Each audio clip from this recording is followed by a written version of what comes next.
With this podcast, I wanted to talk about the greatest superstars to never win a World Heavyweight Championship. Now, I want to get one guy out of the way right away because people always mention him on this list and they forget that he actually has been a world champion. Technically, he kind of was the WCW heavyweight champion because right after he held the championship, it was changed to the WCW heavyweight championship, and that name is Rick Rude. Rick Rude has been a world heavyweight champion. So when he's mentioned on this list with people like Scott Hall or Kurt Hennig, which are two guys that I'm going to talk about, I don't feel like it's fair because you're saying that you're closed-minded to all world heavyweight championships. And yes, there's stuff on the indies, like we can't consider CM Punk a multiple-time world heavyweight champion because he was a Ring of Honor champion, because the Ring of Honor championship has never been recognized on WWE television or WWF television. But the NWA title is a big deal. Whether you like it or not, it's one of the most prestigious world heavyweight championships in all of professional wrestling. And Rick Rude has held that title. So for me, the list goes as follows: Scott Hall, Kurt Hennig. That's it.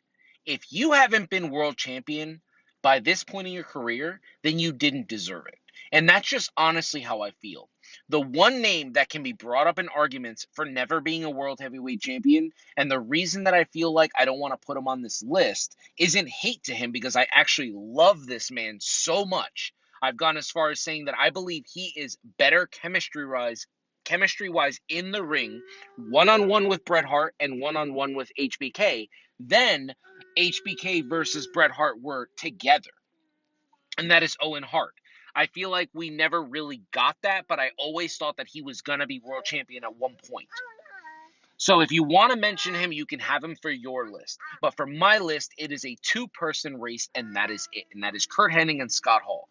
To me, these were two guys that at multiple points in their career, they could have been world heavyweight champions, and they were not given the opportunity. I go back with Scott Hall. He should have beaten Sting at Sold Out.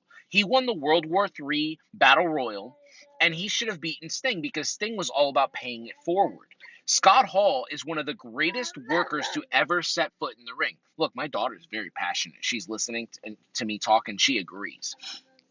Now, I always felt like he was better suited to be world heavyweight champion in WWF over a guy like Diesel. But for some reason, Diesel was the guy to issue in the new era. And if you remember correctly, when Diesel beats Bob Backlund for the WWF Championship in that 8-second match at Madison Square Garden, even Vince McMahon, who's announcing the match, he even says, and the leader of the new WWF generation is Big Daddy Cool Diesel. And I never got on board with that. There's just something about Kevin Nash, Diesel, whatever you wanted to call him, that I could just never give him my affections. I just didn't get it. To me, he wasn't even the best big man of his era. There were so many guys that were bigger or that weren't taller, but that were just better than him. People don't talk about, but Sid Vicious, Psycho Sid, whatever you wanted to call him, he was better in the ring, better on the microphone, even with him not being able to know if something is live. Even those segments are better than anything Kevin Nash ever did on the microphone. But Razor Ramon never had that. Every time Razor was put in a position to be a champion, and at this point he was 4-time Intercontinental Champion, he was one of the biggest things on Raw. He was one of the biggest things in WWF. And even if you go back to when Shawn Michaels got beat up by the Marines and Dean Douglas wins the Intercontinental title by default, Razor Ramon comes out and takes the title from him for his fourth reign.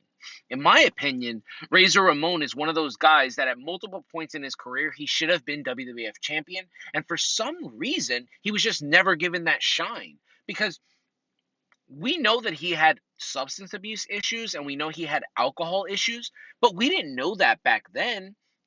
He had the look. He was over with the crowd. Kids loved him. He sold tons of merchandise. I mean, I don't know if people know about this, but like those chalk line jackets that they come out with now with the airbrushed wrestlers on the back, there was a Razor Ramon one that was from back in the day. Has always been a super over superstar, and he started the defection to WCW. So in my opinion, he's one of those guys that we never talk about as to why didn't he win the World Heavyweight Championship. To me, I just think it's one of the biggest failures in professional wrestling history.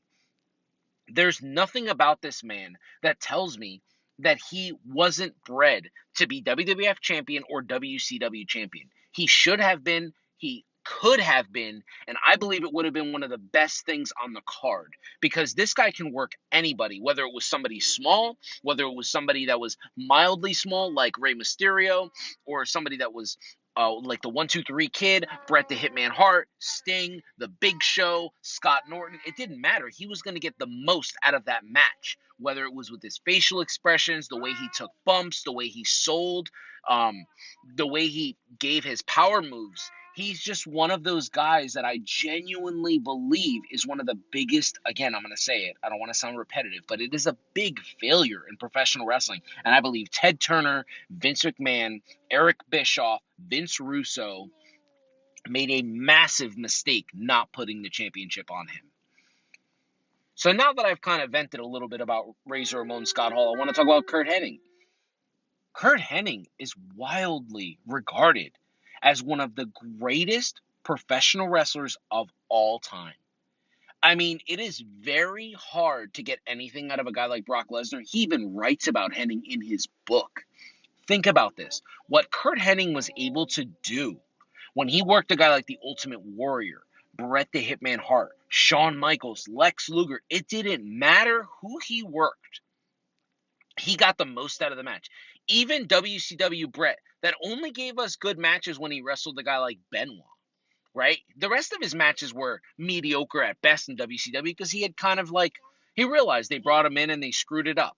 So he was like, whatever, I'm just going to cash this $20 million check and I'm just going to give them a couple shows and then, inevitably he'd need to retire. But Hennig got the most out of Bret Hart even in that situation. And then when it comes to his time in WWF, I always felt like he could have been the guy, and he should have been the guy to beat a guy like Hogan, to beat a guy like Ultimate Warrior, Sergeant Slaughter, the Macho Man Randy Savage, or even when he was the mouthpiece for Ric Flair, who we all know doesn't need a mouthpiece. But he could have betrayed him. He could have been the WWF champion, but they never did it. And I just don't understand why. He's one of those guys that's never talked about as a tweener. He's never talked about as a, you know what? If you think about it, if you listen to the crowd reaction, half the crowd loved Curt Hennig and half the crowd hated Curt Hennig. He was the ultimate in-between superstar. It was not Stone Cold Steve Austin. It was Curt Hennig because people loved him. People love to mimic his spitting the gum out, throwing the towel, throwing the pencil up in the air and catching it ready to write.